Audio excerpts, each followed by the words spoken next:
বিধানসভায় বিধায়ক সুদীপ রায় বর্মনের উত্থাপিত দুর্নীতির অভিযোগ আজ খণ্ডন করার চেষ্টা করছেন জনজাতি কল্যাণ মন্ত্রী বিকাশ দেববর্মা। তার দাবি, বিধায়ক শ্রী বর্মন বিধানসভায় ভুল তথ্য দিয়েছেন, তাই তিনি বিধায়ক সুদীপ রায় বর্মনকে ক্ষমা চাওয়ার জন্য 48 ঘন্টার সময়সীমা বেঁধে দিয়েছেন, নইলে তিনি শ্রী রায় বর্মনের বিরুদ্ধে মানহানির মামলা করবেন বলে হুঁশিয়ারি দিয়েছেন। শুধু তাই নয়, এই অভিযোগের সত্যতা প্রমাণিত হলে তিনি রাজনীতি থেকে সন্ন্যাস নেবেন, কিন্তু সত্যতা প্রমাণিত না হলে তাহলে বিধায়ক সুদীপ রায় বর্মনকে রাজনৈতিক সন্ন্যাস নিতে হবে, চ্যালেঞ্জ ছুড়ে দেন তিনি।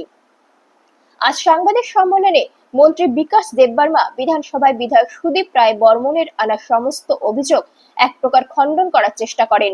তার দাবি, রাজনীতিতে আসার আগে প্রায় 25 বছর যাবৎ ঠিকাদারির কাজে নিযুক্ত ছিলেন, পাশাপাশি বিশাল সম্পত্তির মালিক তিনি।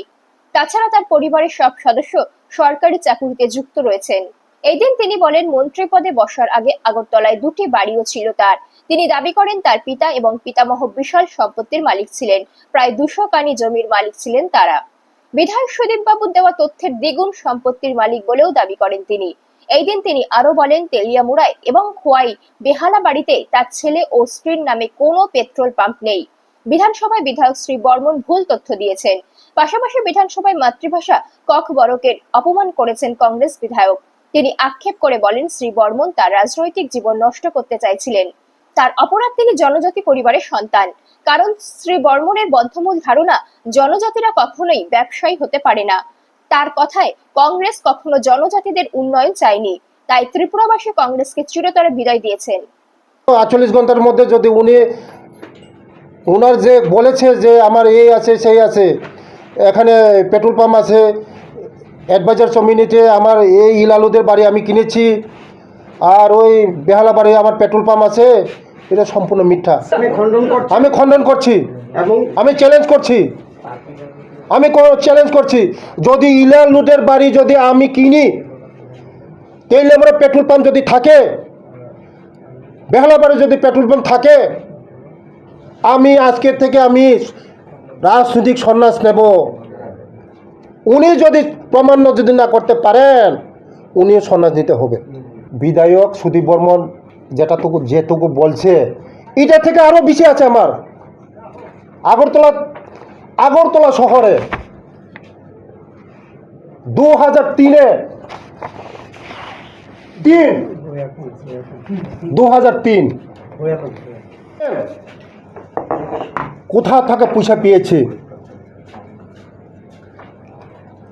আমার বাবা সেন্ট্রাল গভর্নমেন্টের চাকরি করে, আমার বাবা ভারত সরকারের চাকরি করে, পোস্ট অফিস ডিপার্টমেন্টের আমার বাবা।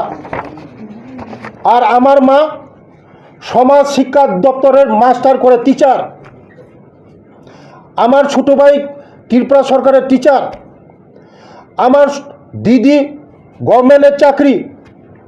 আমার জামাইবাবু ম্যানেজিং ডাইরেক্টর। আমার আর একজন জামাইবাবু ফিশারি অফিসার, গেজেটের অফিসার।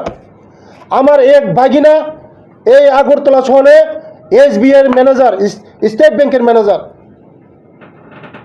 আমি এই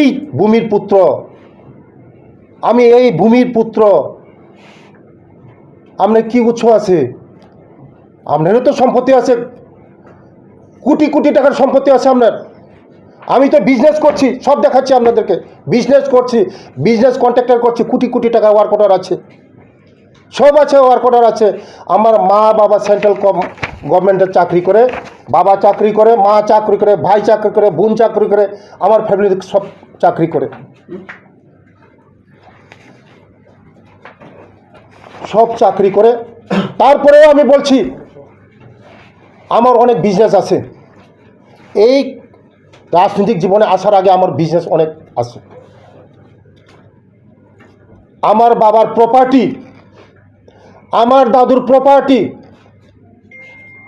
200 কানি প্রপার্টি। দাদুর 200 কানি জমি আছে, জমিদার। আমরা অন্য দেশের থেকে আসি নাই, আমরা ভূমিপুত্র, এই দেশের ভূমিপুত্র। আমি জনজাতি, আমি ত্রিপুরাসা হওয়ার কি আমি করতে পারবো না? বিল্ডিং করতে পারবো না? হোটেল করতে পারবো না? দিল্লি ফ্ল্যাট কিনতে পারবো না, লেম্বু সরে বাড়ি করতে পারবো না, বড় বড় বাড়ি করতে পারবো না, বড় বড় ফ্ল্যাট করতে পারবো না, বিজনেস করতে পারবো না। আপনার কোথা থেকে এসেছেন? আপনার বিজনেস কি? আপনার তো আরও কোটি কোটি টাকা আছে। এই যে অনিল চৌমনির বাড়িটা কোটি কোটি টাকার সম্পত্তি কোথায় পেয়েছেন? আপনার নামে বেনামে আরও আপনার বর্মন বাবু আপনার কোটি কোটি টাকা আসে, সুদে টাকা খাটাচ্ছেন। আপনার বইয়ের নামে রিয়েল এস্টেট বিজনেস করছেন। কি উৎস আপনার? মানুষ প্রমাণ করবে এটা। আর আমরা যদি ভূমিপুত্ররা যদি অল্প করে আপনার চোখে লাগে, আমি তিপ্রাসা যদি করে আপনার চোখে লাগে নাকি? আমি কি ফকির? আমি তো রাজনৈতিক আসার আগে আমার কোটি কোটি টাকা বিজনেস আছে, টার্ন ওভার আছে, আমার বিজনেস আছে সব।